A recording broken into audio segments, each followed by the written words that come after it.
Hello and welcome to this Come to Jesus Daily Devotional. I trust you are well. This week in our Luke series we're focusing on Luke 12, 4-12, where the theme is on how we deal with pressure to hide or compromise our faith. And today we see that the love of God and his attention on us free us from fear. Let's read from Luke 12, 6-7.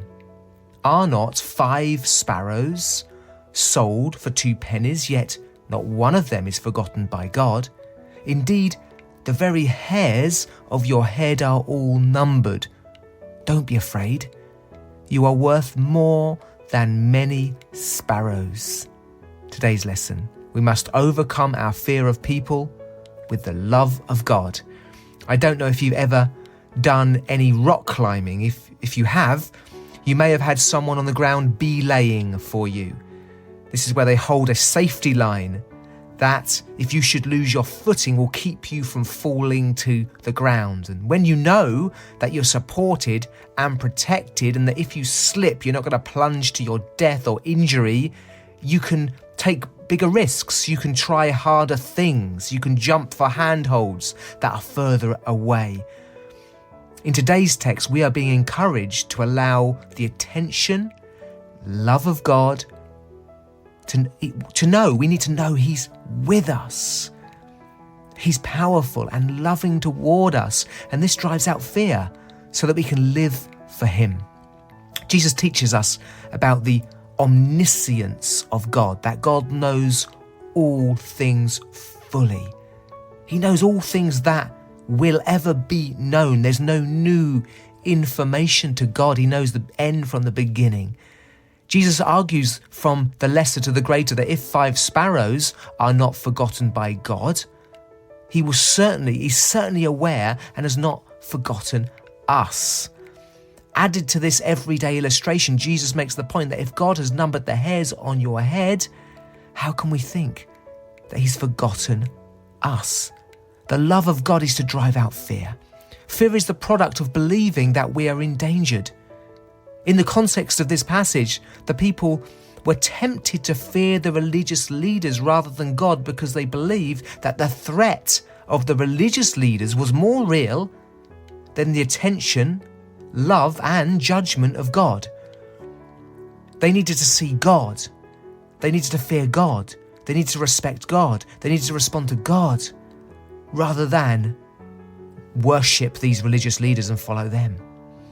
The story of Hagar is such a great example to us, and as she is rejected, she's in the desert.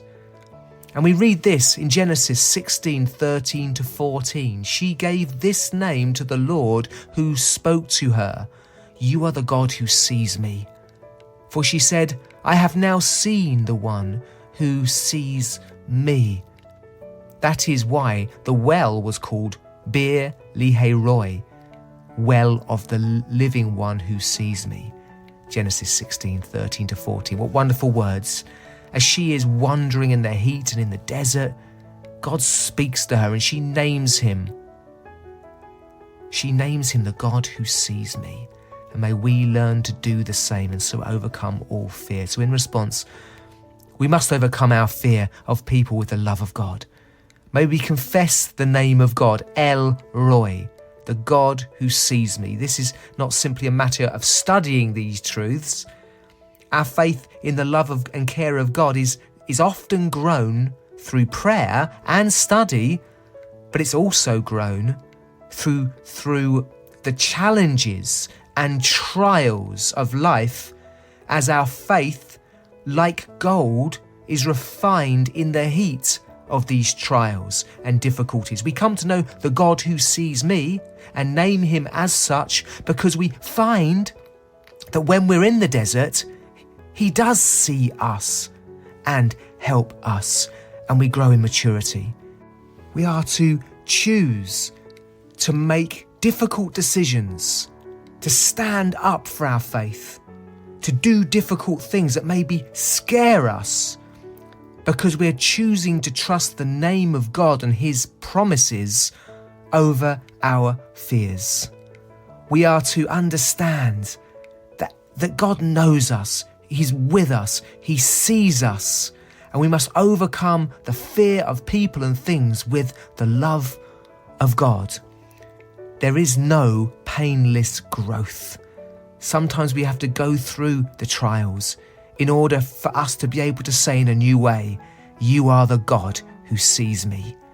God bless you.